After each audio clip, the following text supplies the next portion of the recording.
Vamos abrir as nossas Bíblias lá no Evangelho de Marcos. Marcos, capítulos número 3. Eu farei a leitura dos versículos de 1 a 6. É o texto que vai nos conduzir nesse momento de reflexão bíblica, de pregação da palavra do Senhor. Marcos, capítulo 3, eu farei a leitura dos versículos de 1 a 6, texto muito conhecido de todos nós. Diz assim a palavra do Senhor, eu peço que você acompanhe aí na sua Bíblia, por gentileza. De novo, entrou Jesus na sinagoga, e estava ali um homem que tinha ressequida, aleijada, mirrada, adoecida, uma das mãos. E estavam observando a Jesus para ver se o curaria em dia de sábado, a fim de o acusarem. E disse Jesus ao homem da mão ressequida: vem para o meio. Então lhes perguntou: é lícito nos sábados fazer o bem ou fazer o mal? Salvar a vida ou tirá-la? Mas eles ficaram em silêncio. Olhando-os ao redor, indignado e condoído com a dureza do seu coração, disse ao homem: estende a mão. Estendeu-a e a mão lhe foi restaurada. Retirando-se os fariseus, conspiravam logo com os herodianos contra ele, em como lhe tirariam a vida. Feche seus olhos, vamos falar com o Senhor uma vez mais? Obrigado, Pai, por estarmos na Tua casa, pelo privilégio que nos concedes uma vez mais de, como comunidade, celebrarmos ao Teu nome. Obrigado pela Tua palavra que aberta, lida, diante de nós está. E esperamos, Pai, compreendê-la, tanto quanto nos é possível compreendê-la, e que na força do Teu Espírito, Senhor, possamos aplicá-la na nossa própria vida. Abençoa-nos assim, é a nossa oração, agradecidos, no nome do Teu Filho Jesus Cristo. Amém, Senhor. 116 anos de portas abertas para anunciar o Evangelho, é um mês de celebração do aniversário da nossa igreja, não é? E tem sido um tempo muito especial para mim, tenho refletido muito sobre a minha vida, porque não custa lembrar, não é? Nós estamos celebrando 116 anos da instituição, Igreja Presbiteriana de Botafogo, que tem um CNPJ, que tem um CEP, que tem um prédio, que tem bens, não é? Que tem lá no cartório que resolver as suas questões burocráticas. Não custa lembrar que quando a gente fala de igreja efetivamente, estamos falando de mim, estamos falando de você. O apóstolo Paulo diz que nós somos templo do Espírito Santo. Contudo, não é, a gente decidiu se organizar dessa maneira. Decidimos nos organizar como presbiterianos, decidimos nos organizar como igreja reformada, com um prédio, com um banco, com televisão, com data show e por aí vai. E nesse mês eu tenho refletido muito sobre o que eu vou tentar compartilhar com vocês aqui à luz da palavra de Deus, sobre que tipo de igreja eu quero ser. Qual é o tipo de vida cristã comunitária que eu quero viver? Qual é o encontro que eu quero ter com você, enquanto igreja, enquanto filho, enquanto filha de Deus? E o que eu posso esperar de você nesse encontro comigo, nós dois na caminhada, seguindo a Jesus? Porque não se engane, meu irmão, minha irmã, eu estou aqui, acho que há 8 anos, se eu não me engano, 7, 8 anos, e fui abraçado nesse lugar, fui acolhido nesse lugar, tive muitas experiências especiais com esse lugar, com esse povo, né? Por exemplo, eu estava me lembrando aqui sentado, não é? Foi por causa de um membro, de um irmão nesta igreja, né? Nas tardes que eu passava aqui de domingo, que eu conheci Uncharted. Você já ouviu falar de Uncharted, né? Teve até o filme agora com o Tom Holland, né, Joab? Jogamos muito, nunca tinha jogado, maravilhoso, PlayStation. A Bárbara está fazendo assim, Uncharted. Como assim? O que ele está falando? Não é? É aqui que eu fui pastoreado e tenho sido pastoreado, acolhido. Minha vocação pastoral foi acolhida, fui licenciado, mas não é um lugar perfeito. É claro que não pode ser um lugar perfeito, porque como a gente lembrou há alguns domingos atrás, né, se as nossas famílias não são perfeitas porque elas são compostas de gente imperfeita, da mesma maneira, esta igreja não é perfeita, porque ela é composta de gente imperfeita. Contudo, ainda assim, não é, há um parâmetro mínimo, há uma expectativa mínima que Cristo coloca diante de mim e diante de você. E esse texto, dentre tantos textos da Bíblia, nos ajudam a pensar um pouco sobre esse parâmetro mínimo, um pouco sobre essa reflexão do que é ser igreja, que tipo de igreja, de vida cristã eu quero viver, né? E esse é um texto que me chama a atenção por alguns motivos, né? Ainda a título de introdução. Você reparou aí no versículo 3, você que está com a Bíblia aberta aí, não é? Olha aí, logo a primeira expressão, não é? De novo, entrou Jesus na sinagoga. Por quê? Não é porque Jesus tinha esse estranho hábito, viu, Israel? Esse estranho hábito de ir à sinagoga, de ir até o templo. Na verdade, ele tinha um costume. Se a gente for lá no Evangelho de Lucas, no capítulo 4, no versículo 16, o Lucas vai dizer assim: indo para Nazaré, onde fora criado, entrou num sábado na sinagoga, segundo o seu costume. Segundo o seu costume, segundo o seu hábito. Eu fico pensando em Jesus, gente, sentado no banco da sinagoga, Carol. Aí o pessoal levanta para poder ler o texto, né? E quem está sentado ali é a própria palavra, o próprio Cristo encarnado é a própria palavra. E aí o pessoal começa a ler o texto, igual eu estou fazendo aqui agora, né? E aqui o Isaías fala assim, aqui o Miqueias fala daquele jeito. E aí Jesus senta, abaixa a cabeça e fala, não é isso, não é desse jeito. Mas ainda assim, ele tinha esse costume, esse hábito, né? E é exatamente numa dessas vezes que Jesus vai para a sinagoga que o nosso texto se encontra, né? Jesus, quando começa o seu ministério, então ele vai à sinagoga não apenas para ouvir e aprender, como ele fez quando era criança ali entre os doutores da lei, mas ele vai também para ensinar. Você vê que Jesus tem autoridade naquele ambiente. Ele observa o homem da mão ressequida e ele manda o rapaz vir para o meio. E ele fala, ele pergunta, ele questiona. Então, assim, a gente vai, como a gente sempre tenta fazer aqui, entender um pouco o que está acontecendo nesse texto e aí, com a graça de Deus, recolher dele alguma das suas lições. Como a gente já viu, Jesus está na sinagoga, é sábado, e ali tem um homem cuja mão, o Lucas, no texto correlato, vai dizer que era a mão direita, está com a mão atrofiada, a mão ressequida, a mão mirrada. E a gente não sabe por quê, o texto não fala, se era alguma coisa de nascença, ele nasceu daquele jeito, se ele perdeu trabalhando, alguma coisa aconteceu, o texto não fala, mas a gente pode inferir aqui uma coisa interessante. Muito provavelmente, a gente vai ver isso em outros textos no Novo Testamento, se a gente não sabe a razão, com certeza, assim, quase absoluta, o pessoal pelo menos desconfiava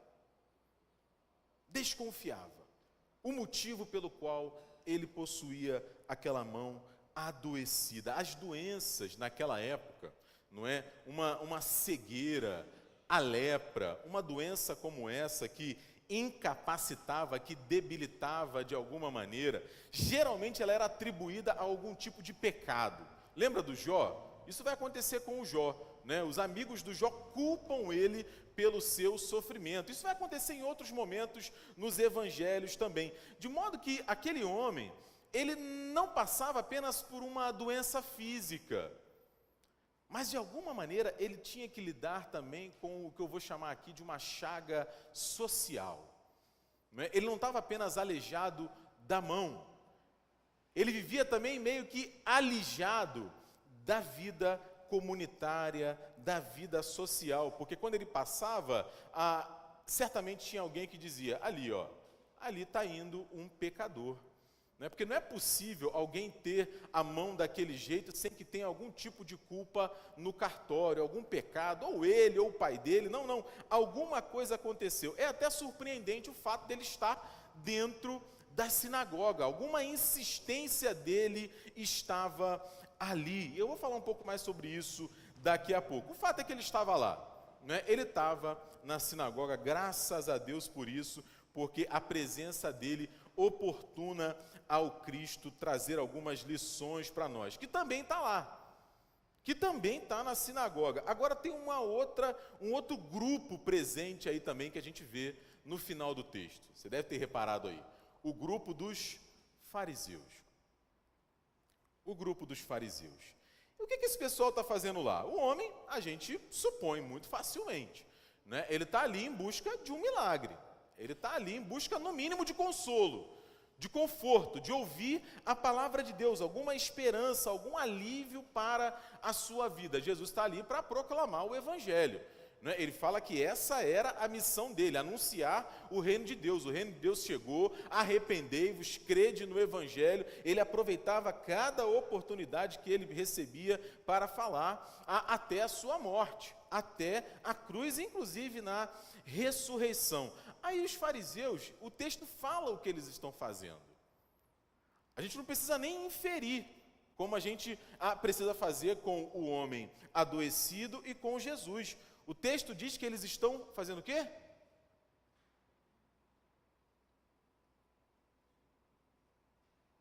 Estou de olho. É engraçado, né, Davi? Eles estão observando. E observando quem?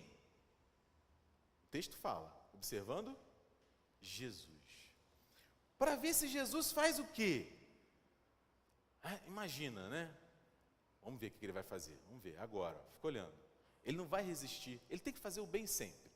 Ele tem que pregar, ele tem que curar, ele não vai resistir. Assim que ele fizer, a gente pega ele, observando Jesus para ver se Jesus curava num dia de sábado. E para celebrar, para poder se alegrar, para poder agradecer a Deus, para poder perceber que de fato o reino de Deus chegou, como Jesus vai dizer outras vezes, porque os cegos veem, os coxos andam, aos pobres é anunciado o reino de Deus. É para isso que eles estão observando? Não, não é para isso. É para acusar Jesus. É para acusar Jesus. Porque a lei fala que não é lícito curar no sábado. Isso é o que eles dizem. Porque Jesus vai perguntar isso para eles. É isso mesmo que a lei diz? É ilegal fazer o bem no sábado? Quem falou isso? Será que foi o meu pai? E é esse o ponto aqui de inflexão do texto, meu irmão e minha irmã, porque é a atitude dessas personagens que vai ajudar a gente a pensar sobre o tipo de comunidade que a gente quer construir, sobre o tipo de vida cristã que a gente quer viver, sobre que tipo de igreja a gente quer ser. Porque não tenha dúvida, existem algumas maneiras da gente viver a nossa vida com Deus. E, grosso modo, eu estou comparando aqui a sinagoga com a igreja. Grosso modo, não é? Porque a sinagoga era o lugar em que o pessoal ia, naquele momento da história, para ouvir a palavra de Deus, para viver a sua experiência de fé com Deus, para servir, para ser servido. E era sábado. Sábado para o povo judeu, a gente sabe, é o domingo para nós, é o dia do encontro, é o dia da reunião, é o dia do culto, é o dia da celebração. E tinha pelo menos dois grupos ali bem distintos. Bem distintos. Um grupo, representado por esse homem com a mão adoecida, está ali em busca de Deus. Está ali querendo ouvir a palavra de Deus, aguardando o cuidado de Deus, na expectativa de ver as promessas de Deus se cumprindo. Agora tinha um outro grupo ali para observar e acusar.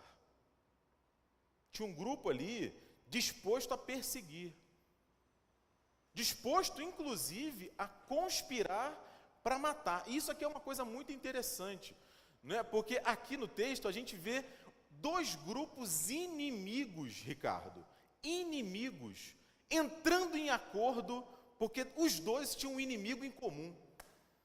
O texto fala que os fariseus saem para conspirar com os herodianos. Sabe quem eram os herodianos? Era o pessoal do partido do rei Herodes. Por isso, herodianos. Então, assim, era um grupo político diferente do grupo político dos fariseus. Mas sabe aquela coisa, o inimigo do meu inimigo é meu amigo, alguma coisa assim, não é? Os dois grupos que são inimigos conspiram para matar Jesus. Para matar Jesus. E esse é um grupo que está dentro da igreja. Então eu quero pensar um pouco sobre esses dois grupos aqui. Primeiro, né, eu estou chamando, representado por esse homem da mão ressequida, que Jesus destaca, como aquele grupo que está em busca de Deus. Jesus entra na sinagoga e no meio de tanta gente encontra uma pessoa doente, uma pessoa que de alguma maneira não estava plenamente saudável. E aí eu pergunto para você, é muito diferente hoje? Será que é muito diferente hoje? Quem é que faz parte das nossas igrejas? Não é sem motivo que uma das comparações mais comuns que a igreja recebe é a comparação com um hospital. Você já deve ter ouvido isso. Um hospital em que a gente vem em busca de cura. Cura para o nosso corpo, cura para a nossa alma, cura para o nosso coração, cura para a nossa desesperança, para as nossas dúvidas, para os nossos medos. Pode ser que a gente não entre aqui com a mão ressequida, mas certamente a gente entra com o coração ferido, o ego ferido, histórias das mais variadas, e a gente busca a igreja. A gente busca a igreja porque a gente entra por essa porta com alguma expectativa. Tem uma música que fala isso, né? Algo bom vai acontecer, algo bom Deus tem para nós. Não é possível, eu não quero acreditar que você saiu de casa hoje podendo fazer 1 milhão de coisas, inclusive na hora que você saiu, o Flamengo estava jogando, estava ou não estava? Estava ou não estava? O Flamengo estava jogando. Você deixou de ver o jogo do Flamengo para vir para cá. Não, eu vou para lá, mas não vai acontecer nada demais. Eu não quero acreditar nisso. Eu quero crer que você saiu de casa com alguma expectativa no seu coração. Porque é assim que a gente vem para a igreja. A gente ora, Deus fala comigo. Não é que através do louvor o Senhor me abençoe, que através da palavra eu aprenda, eu preciso tomar uma decisão, eu preciso escolher. E a gente sabe, não é que, e eu volto nisso, a igreja não é um lugar fácil. Não é um lugar fácil. Eu gosto muito de um autor, e eu sempre cito ele, porque eu estou sempre lendo, não é, que é um jornalista norte-americano chamado Philip Yancey. Não é? E o Philip Yancey, um dos livros dele se chama Igreja, : Por que me importar? Igreja, : Por que me importar? E aí ele faz um relato da dinâmica dele na igreja. E logo na introdução, ele conta por que ele se afastou da igreja. Na juventude dele, ele foi embora, ele abandonou a igreja. Não é? Ele cresce numa igreja racista do sul dos Estados Unidos, ele fala isso no livro e ele não admite aquilo, e num dado momento da história dele, ele se afasta da igreja. Ele se afasta da igreja. Mas ele volta. Alguns anos depois, ele volta. Não para aquela igreja, ele volta para uma outra comunidade. E aí ele fala assim: eu saí da igreja porque eu encontrei bem pouca graça ali. Eu voltei para a igreja porque eu não encontrei graça em lugar nenhum.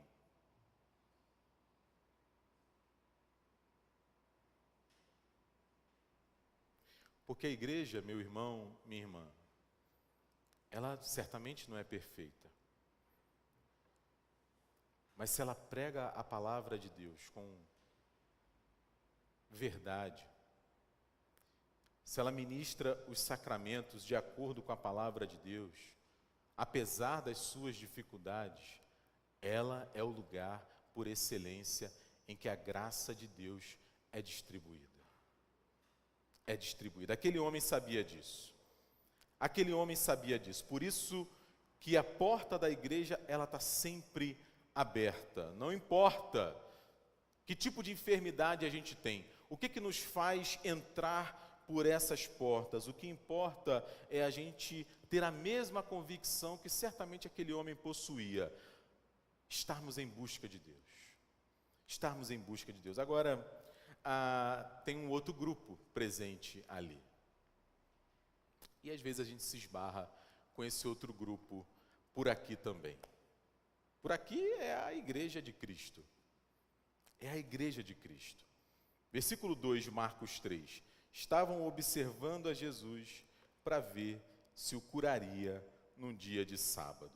Não é? Eram os fariseus, como a gente viu. E os fariseus, eles são um grupo interessantíssimo. Não é? Eles se encaixam perfeitamente naquilo que o autor do Eclesiastes vai dizer, lá em Eclesiastes capítulo 7, versículo 8, quando ele fala assim: melhor é o fim das coisas do que o começo. Melhor é o fim das coisas do que o começo. Não é? Se eu não me engano, foi o Rubem Alves que falou uma vez, não é? Que a gente vê muita iniciativa em geral. O pessoal tem muita iniciativa, mas pouca acabativa. A gente é bom de começar, né? Sabe aquele projeto da dieta de janeiro? Então, né? A gente é bom de começar, mas para terminar a gente às vezes dá uma engasgada, não é? É o que aconteceu com eles. Porque esse grupo, ele nasce num momento assim de muita dificuldade, Maurício, de Israel. É mais ou menos ali pelo século 2 antes de Cristo, contam os historiadores, né? Israel vivia assim uma sucessão de dificuldades após guerras, invasões militares. O povo estava misturado, foi para o exílio, voltou. O povo estava perdendo a identidade. Se tem uma coisa ruim, é a gente perder a nossa identidade. Então surge esse grupo em torno da Torá, em torno da palavra de Deus, para preservar não apenas a cultura judaica, mas também o retrato dele como povo de Deus, a sua própria religião, a sua língua, porque até o hebraico estava meio que caindo em desuso. Então assim, eles começam bem.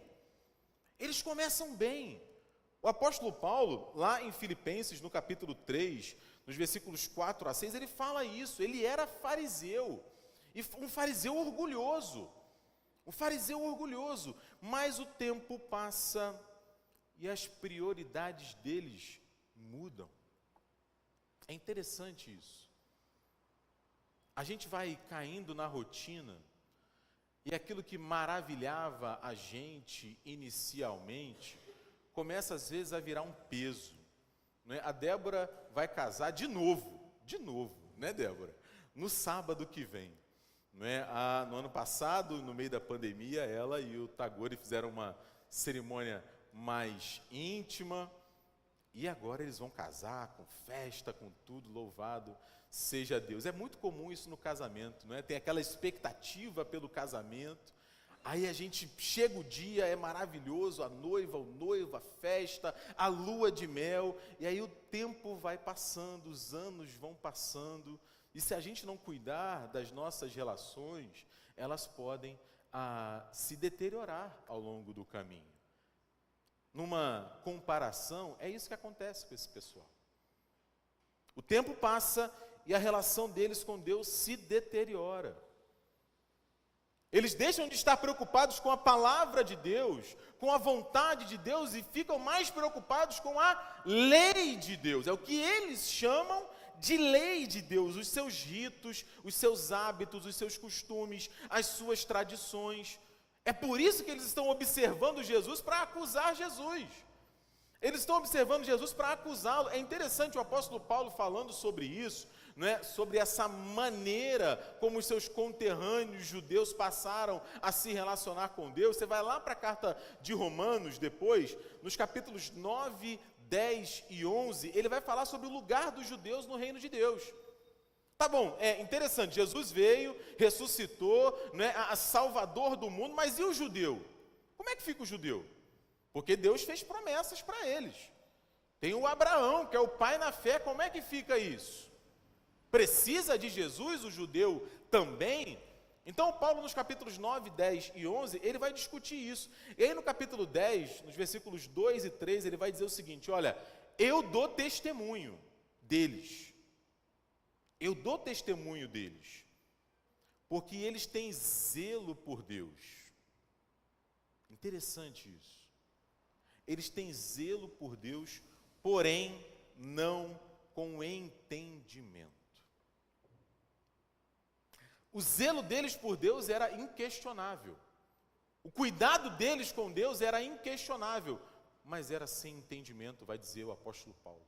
Sem o entendimento de Cristo, da revelação de Cristo, do que Jesus Cristo fez. E aí, fazendo isso, a fé, que é necessariamente uma experiência libertadora, transformadora, vivificadora, passa a ser opressiva, maldosa, conspiradora. Tudo isso em nome de Jesus. Tudo isso para a glória de Deus. Tudo isso para preservar e proteger o nome do Senhor. Gente, dentro da sinagoga, dentro da igreja. Essa não é a proposta que Jesus tem para mim e para você. Tem um grupo dentro da igreja em busca de Deus. Tem outro grupo dentro da sinagoga, muitas vezes dentro da igreja, observando e acusando. Mas graças a Deus que Jesus também está na igreja. Jesus também está na igreja. O texto fala que Jesus percebe aqueles olhares acusadores, não se incomoda, chama aquele homem para o meio, pergunta para todo mundo. É interessante ver, depois eu convido você a observar isso com mais calma na sua casa, as ações de Jesus no texto. Jesus fala, Jesus chama, Jesus questiona, pergunta, olha nos olhos, se indigna, revolta-se, sofre. O texto fala que ele estava condoído. E finalmente ele cura. Porque, meu irmão, alguém já falou uma vez, eu achei fantástico isso. Não dá para ser cristão na teoria. Não tem como. Cristianismo é uma religião efetivamente prática. Efetivamente prática. Não é o seguinte, eu sou cristão não praticante. Como assim? É uma contradição de termos. Não faz sentido. Não faz sentido. Jesus sabe disso. Ser igreja, ser discípulo, servir a Deus tem a ver com observar e fazer a sua vontade. Seguir a sua palavra. O homem marginalizado, né, em busca de Deus, ele é percebido por Jesus. A necessidade de Jesus não está alheia a ele.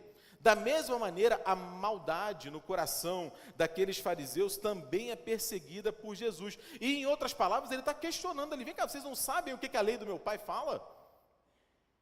Certamente vocês sabem de cor aquilo que o Miqueias falou há muito tempo atrás, Miqueias capítulo 6, versículo 8. O Miqueias falou, ele te declarou, ó homem, o que é bom, o que é que o Senhor pede de ti, que pratiques a justiça, que ames a misericórdia, que andes humildemente com o seu Deus. É essa a igreja que Jesus nos convida a ser, uma igreja que cura, uma igreja que abraça, que estende a mão, que faz o bem, que salva, que exorta, que repreende, que aconselha, que ouve, que enxerga, que não passa ao largo, que não faz vista grossa, que não impõe carga, que não mata, que não conspira para matar. Que não conspira para matar. Uma igreja, meu irmão, minha irmã, que imita Jesus. É fácil? Não é fácil. 116 anos de pregação do Evangelho nesse lugar, se você vive a vida comunitária aqui conosco, certamente tem algumas experiências de dificuldade para contar, vividas neste lugar. Contudo, são 116 anos perguntando para mim, perguntando para você: que tipo de igreja você quer ser? Como que você quer seguir Jesus? É interessante porque os dois grupos precisam de Cristo. E os dois grupos recebem a oportunidade da graça. Jesus convida aquele homem e, através daquele homem, o convite está aberto para todo mundo. O homem adoecido, consciente da sua necessidade, se apresenta e é curado. O outro grupo, tão doente, não percebe. Diante do milagre, gente, o homem com a mão doente estende a mão e fica curado. Como assim? Como assim? Eu acho isso muito interessante, porque ainda hoje o pessoal quer ver sinal, quer ver milagre. Jesus distribuiu milagres, e ainda assim as pessoas davam as costas e saíam para conspirar. Eu quero ser igreja como aquele homem. Eu quero estender para Cristo as minhas doenças, as minhas fraquezas, as minhas debilidades e esperar dele a cura. Eu espero que você também, meu irmão e minha irmã. Amém? Que Deus te abençoe. Feliz aniversário para a nossa igreja.